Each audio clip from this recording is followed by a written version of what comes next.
जळगाव जिल्ह्यातील सिरसोली रस्त्यावर असणाऱ्या रायसोनी इन्स्टिट्यूटच्या महाविद्यालयातील काही विद्यार्थिनींचे फोटो काढत असल्याच्या संशयावरून एका रिक्षा चालकाला तरुणांनी बेदम चोप दिला आहे।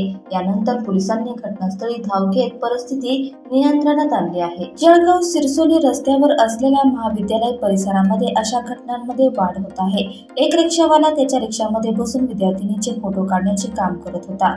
हे काही विद्यार्थ्यांच्या लक्षात आल्याने त्याला बेदम मारहाण करण्यात आली आहे। मिळालेल्या माहितीनुसार रायसोनी इन्स्टिट्यूटचे विविध महाविद्यालय सिरसोली रस्त्यावर आहे। या महाविद्यालयात शेकडो मुले-मुली प्रवेशित आहे। दरम्यान गेल्या 1.5 वर्षापासून मुले-मुलींसाठी महाविद्यालयाची बस नसल्याने विद्यार्थ्यांचे मोठे हाल होत आहेत।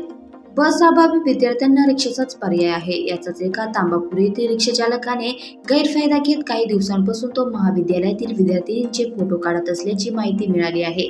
त्यामुळे शुक्रवारी 9 फेब्रुवारी रोजी दुपारी 2 वाजता काही तरुणांना माहिती मिळताच त्यांनी या रिक्षा चालकाचा मोबाईल तपासला। त्यात त्यांना आणखीन काही मुलींचे फोटो दिसले।